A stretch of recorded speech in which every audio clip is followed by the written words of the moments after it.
questions about the church may be a bit jaded in your attitude toward religion, well, you've come to the right place. Our host, he was an honors philosophy student, ordained a Presbyterian minister, planted 3 churches, taught at a prestigious university, but now he's just an aging curmudgeon who never quits asking the question why. The host of Church Hurts and Dr. John Bash. Everything changes when one is introduced with the title of pastor, reverend, father, or preacher.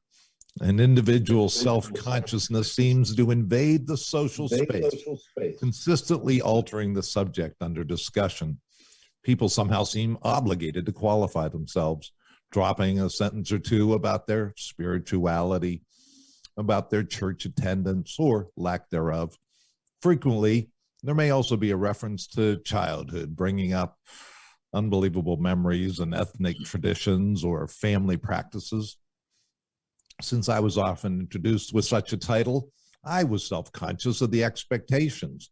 I was now the church or religion representative as the discussion twisted to a disagreement or disillusionment with organized religion. Over the years, I usually discovered I was in agreement with a person who was expressing their discontent and fully understood why they chose to disengage. While I've never taken a poll, I certainly have a lot of anecdotal evidence to conclude that people's primary distaste for organized religion is founded in what they perceive as hypocrisy. Leaders allow themselves to be perceived as somehow more holy, more together, closer to God, and wiser than the average Joe.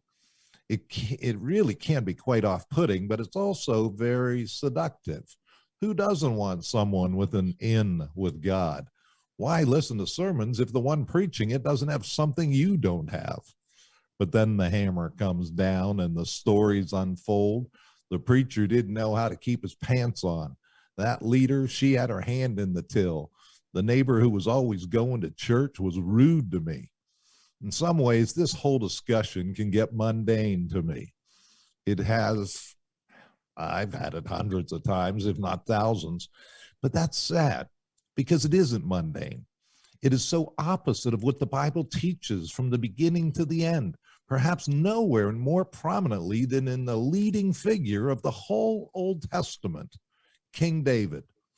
So let's find out more today from 2 special guests that I'm going to introduce in a moment after they give a little bit of an excerpt from the Odyssey of King David.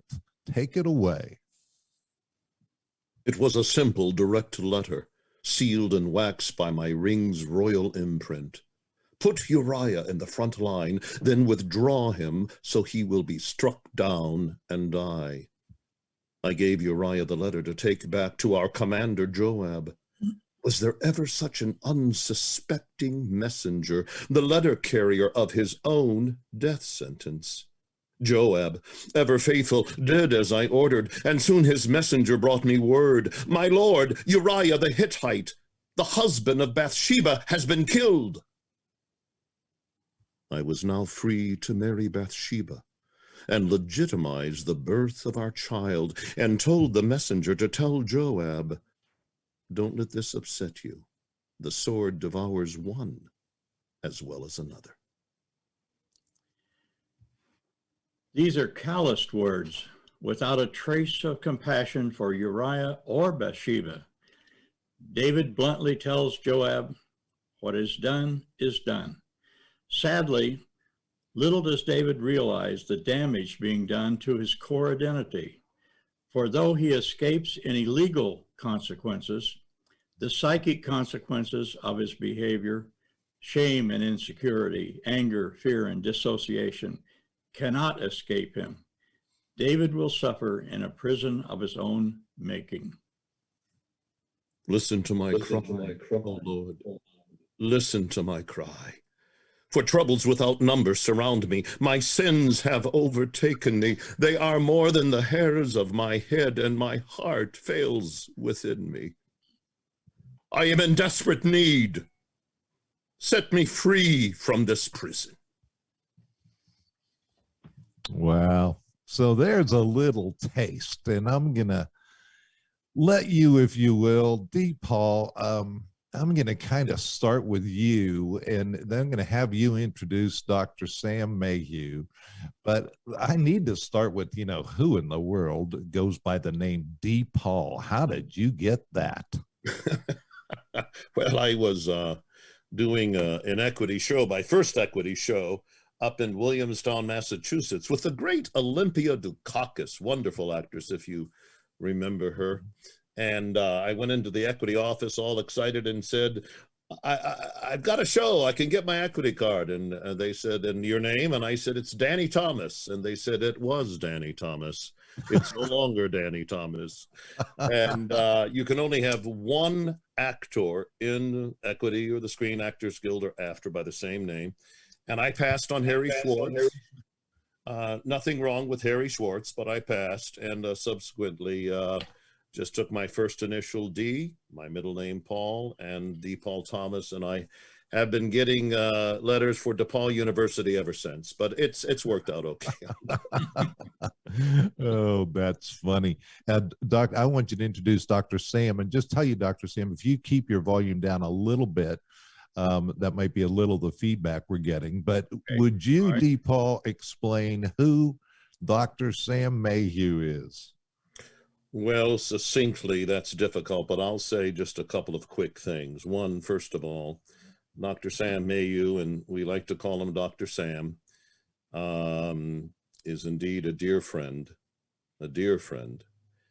Dr. Sam is a world-class therapist, psychologist. He founded Integrated Behavior Health, and that's just been extraordinary, the impact of healing really around the nation and the world. And because that's what Sam is. Sam comes into areas of people's lives who are broken and is a healer and a restorer.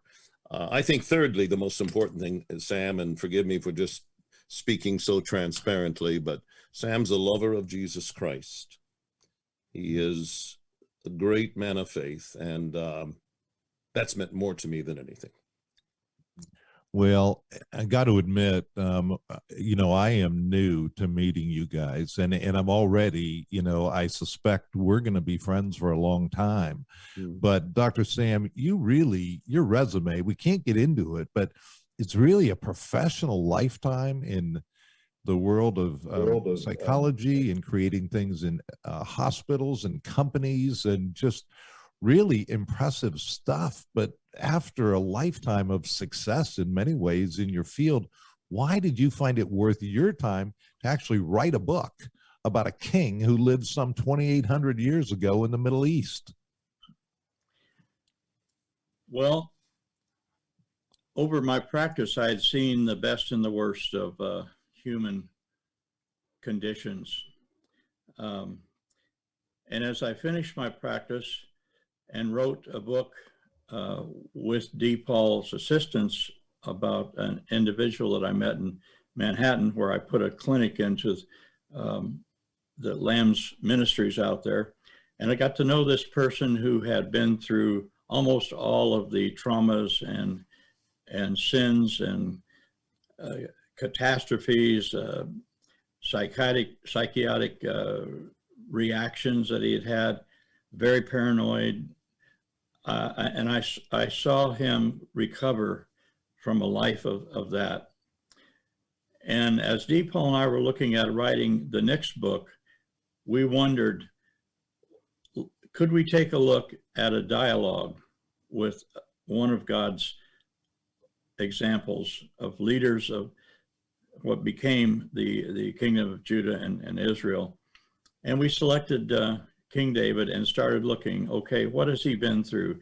Could we have King David talk as though he were here today about his life? And that resulted in the dialogue back and forth between D. Paul and myself in the King David book. And as we discovered, when you go beyond the Sunday school level discussion of King David and get to the grassroots of watching Bathsheba and calling her over and getting her husband killed, and then all that he went through from then until he passed away.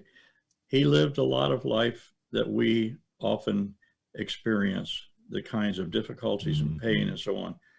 And yet he stayed true to God, and God's grace and continuous forgiveness for him resulted in the continuation of the Messianic line and ultimately Christ himself. So, Deepal, would you just pull out a few of the things, because you've turned this book then into a show that's probably going to be, when we open up things, going to get a little bit of a run in New York and in London. What are some of the things that really hit you, that kind of were turned into lines and touched your soul from David's story?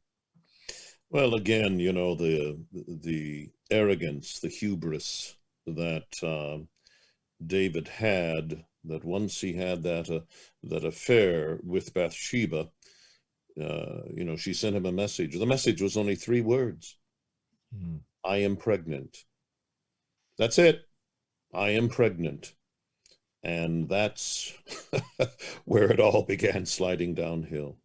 And so he was really hoping to get rid of Uriah, her husband, quickly, so that he would be able to marry Bathsheba. Perhaps even the child would be born someone late, and everyone would think, of course, that it was his son naturally.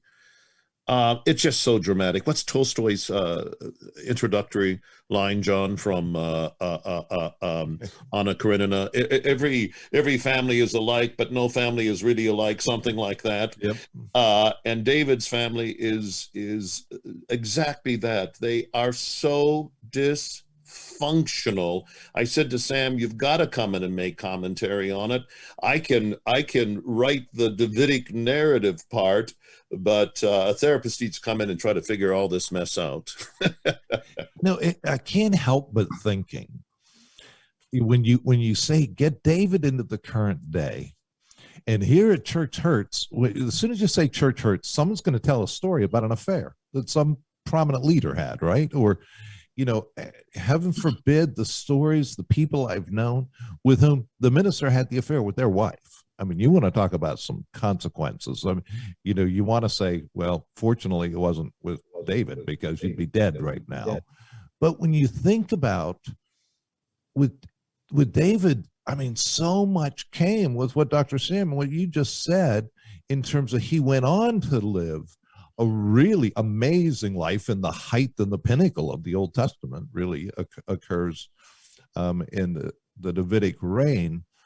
He was able to have a life, and yet still we talk about him in light of that affair. And I wonder if we even give people a chance sometimes once they fall into those depths. A lot of people are just thrown in the trash. They don't get that chance, right, Dr. Sam? Yeah, that's exactly right. In my first time as a church board member after finishing my school, I noticed quickly the kinds of abuse, emotional, verbal abuse of the pastor. And I felt I needed to provide emotional and spiritual support for this young pastor who was under that kind of attack. And as a result, I continued that role in other churches across my career as I sat on committees or boards, and obviously with additional persons, I got to see the disobedience, the brokenness, the sexual sins, and so on, that would just devastate individuals, whether they be leader or not. And I think your program dealing with the hurting in the church, whether it be a pastor or a parishioner, is so well needed. Mm-hmm. I was just thinking, I usually take a break now, and I'll do that just to mention that, you know, I work alongside Standing Stone Ministry, which It cares for the frontline workers in the spiritual world, the ministers, missionaries, recovery specialists. And we provide an arm to lean on, an ear to listen, understanding with experience for, an unceasing prayer. This is done with no cost to those receiving it because, those ministers and clergy, people are always there asking from them. But we only do it because of the faithfulness and the support of people who listen here and for those who understand the importance, actually, of caring for those frontline workers. If you'd like to be part of that, if you would just go to churchhurtsan.org and click on that donate button and find out how you can help today. And I'd ask you to prayerfully consider if you'd hit that button that says, do you want to make your gift regular? And we promise that we will squeeze absolutely every penny and appreciate it more than you could possibly know. But I think, Dr. Sam, that is just a unique thing for you to come in and actually say, I want to care for the pastor. And with your training, I just want to thank you for it. I think a lot of people miss that side, and a lot of those sins come about because when somebody is in such a position of prominence, in David's case, in so many ways, to be in the spotlight, sometimes you really want to seek that private, safe place that nobody knows about. And man, people can choose the wrong safe places, can't they? Right. Yeah, for sure. And we can start listing them, right? I mean, one of them can be David, and some of them can be drugs, and it can be alcohol. And so you got into a lot of your work, I know, with addiction, and it's been healthy. But let me, this is coming because the book's coming out and the show's going to come out. But let me just sidetrack for a minute to what you mentioned about the man here in a whole career. There's one man that hits you that you want to write the book about. Harold's story is the title of the book, isn't it? Yes. And so I gather you go and you find in really a place that would be really a kind of a Christian Salvation Army, this man who has so many issues that in many ways the world kind of wanted to give up on him, and you didn't. What about that particular case made you want to write a book? Well, at the time he was living in the residential hall there of the ministry. I was putting a counseling center in there, and being a psychologist, he seemed to be attracted to me, wanted to sit with me in church, wanted me to ride on the bus with him to a service in Brooklyn with the Black church and tremendous music, and on and on and on. And I got to know that even though he was very sweet and serving people that were homeless there and well loved and respected, that he shared with me the abuse that he had experienced, being abandoned by his mother at age 4.5, being abused in the orphanage, and then onto the streets and being on the edge of the mafia and knocking people off, and just a tremendously dysfunctional life with trauma after trauma, and ending with overeating up to 15 pounds. And as he told me all this, his memory was so accurate and clear. I said, you need to tell your story for others, because those that have experienced some of this, that helps them recover and be transformed and redeemed. And he said, I can't write, I can't. So I had him dictate every week for almost 2 years, comments about his life. I sent back in those days tapes, audio tapes, and bought him a little tape recorder. Ended up with 500 pages of wonderful narrative straight from him, praises to God for his redemption, prayers for continued forgiveness as he would remember sins, and decided with Deepal at one point, this needs to get out. The story needs to get published, and we did put it out as an indication of what can happen to persons that have had multiple destructive issues and people in their lives. Deepak, could I get you to speak up on the top of your head, kind of be loud for us here? I know you're the actor, you can do that. Give us a moment of what drama comes about, and what's going to be Mr. Unknown is going to end up coming to the big screen at some point. But give me a taste of that. Oh my goodness. I'm reminded of when he has an epiphany. He was abused by the woman who is entitled Miss B in the orphanage. And he was abused horrifically.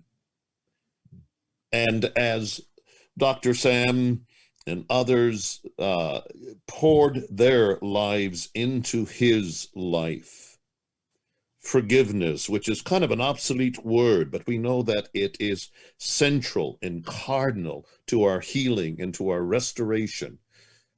You gotta forgive. You gotta forgive. It's the key. And he just has a moment where he cries out to God and he says, God, forgive Miss B. God, I forgive Miss B. God, maybe Miss B is in heaven and looking down on me right now. And if she is, help her to know that I've forgiven her. And so he has this, and Sam, you know it well from the book. That's the epiphany, isn't it? It sure is. That took place in his life. And that motif, John, of forgiveness, Sam and TJ Productions has hired a wonderful screenwriter there in Hollywood. That motif of forgiveness is what is going to go through the entire film.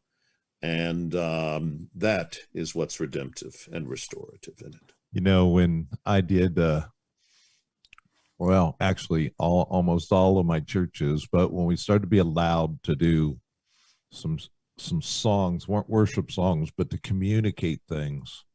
There was one that I just asked to have done all the time before messages. And it was a secular song by Don Henley called The Heart of the Matter. And there's that haunting refrain. I think it's about forgiveness.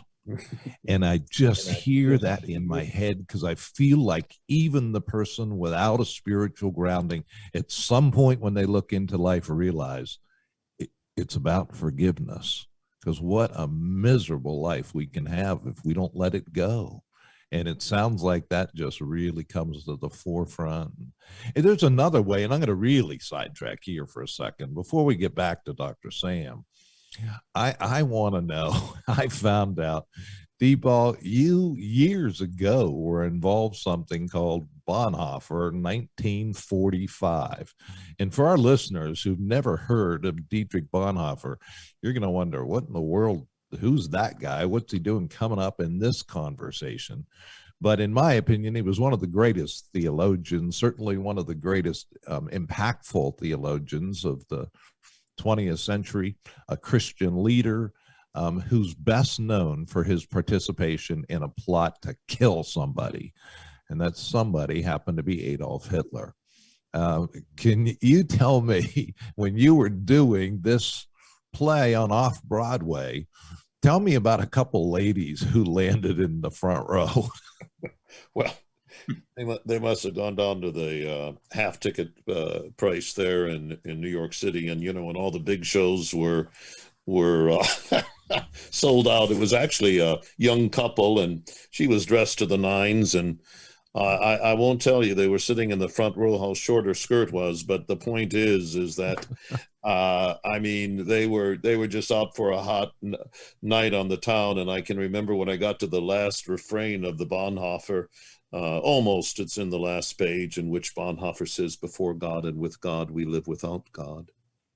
God lets himself be pushed out of the world and onto the cross. He is weak and powerless in this world, and that is how he helps us. God doesn't help us necessarily by virtue of his omnipotence, but by virtue of his weakness and suffering. And I saw the lady look at her date kind of with a look like, what is he talking about? So much for my night in New York. Yeah, so much for a hot night in New York. I'm hearing something about the suffering of this man, Jesus Christ. Well, I tell you, in the middle of this pandemic, as so many people struggling in different ways in their life, I haven't been able to get Bonhoeffer out of my mind. And because, people think you have it rough. Imagine trying to live a Christian life where your issue is you have Adolf Hitler running around trying to destroy the world in such an evil way. And to be asking the question as a Christian, what is my obligation?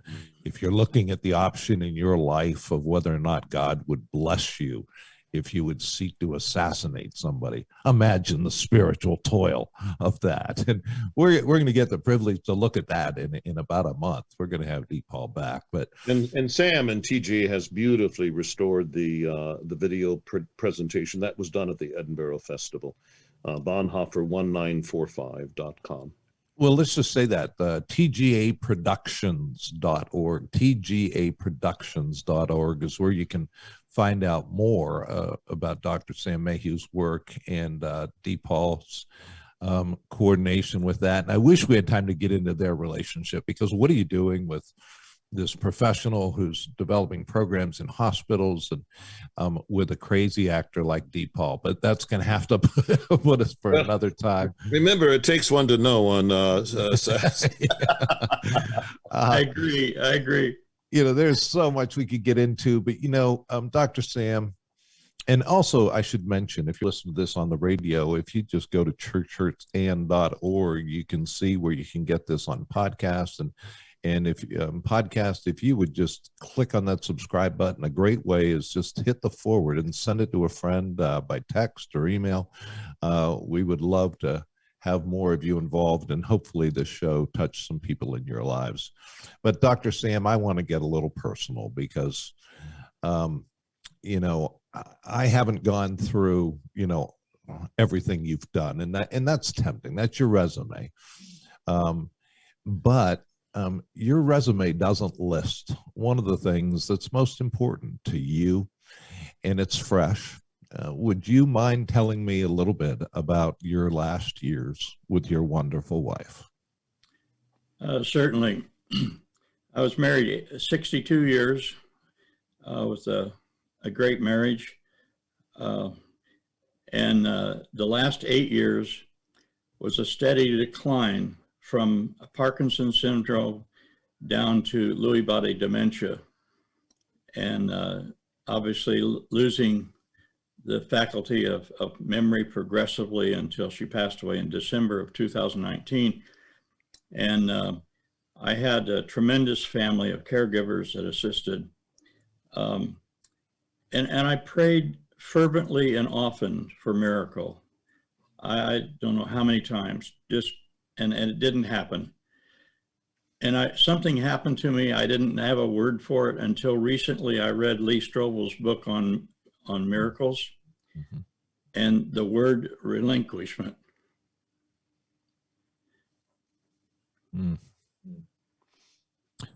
I tell you, Lee Strobel has really that came to me. That came to me. Yeah. And so I was able to enjoy her singing almost to the end. Choruses like, did anybody tell you I love you today?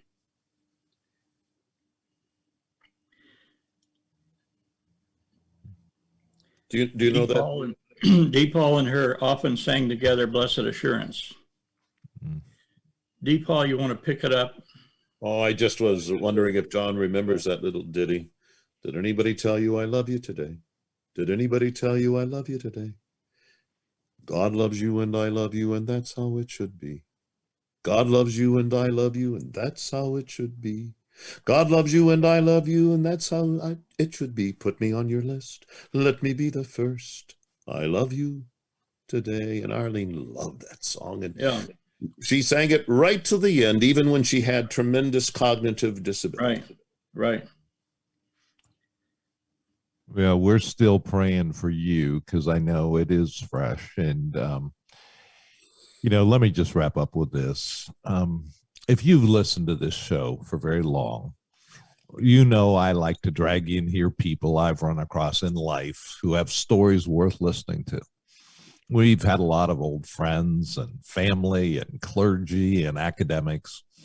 Dr. Sam and D. Paul are new friends, an unlikely duo navigating life from very different professions, a psychologist and an actor. Someday they might do a play about that. Proverbs 16:9 says, "The heart of a man plans his way, but the Lord establishes his steps."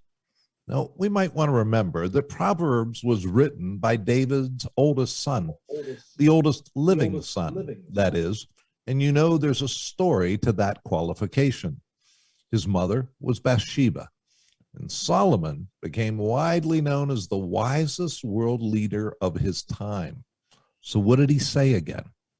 The heart of a man plans his way, but the Lord establishes his steps. I'm part of a group of broken people who meet regularly, and we have a lot of pithy sayings that we like to quote. One of them is, if you want to make God laugh, tell him your plans. Perhaps that's just a bit more cynical and humorous than Solomon's words, but the point is the same. Many of you today are struggling with life, marriage, the virus, work, addictions, depression. In the midst of the worst of times, you may have cried out, "Where is God in all this?"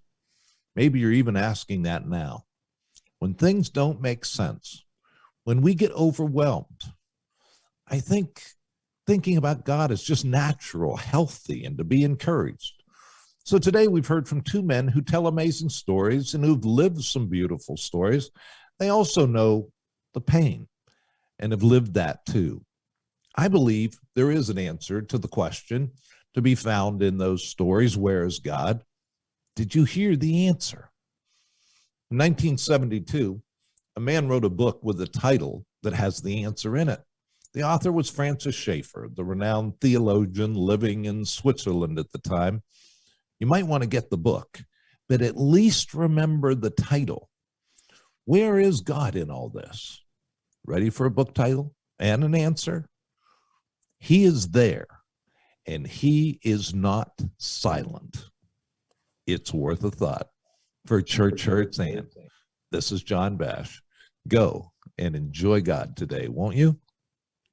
Well, that was worth a thought for sure, and brings us to the end of this edition of Church Hurts and. Next week, it's rumored we'll be walking on the edge of controversy, stirring the pot of denial, and finding movement of the divine. Our host, Dr. John Bash, is a shepherd with Standing Stone, a nonprofit ministry committed to caring for pastors and Christian leaders at risk of leaving the ministry prematurely. Come visit us at churchhurtsand.org. Tell us your story while you're there. Until then, remember, church hurts isn't the end of the story. Now go into the and enjoy God today, won't you?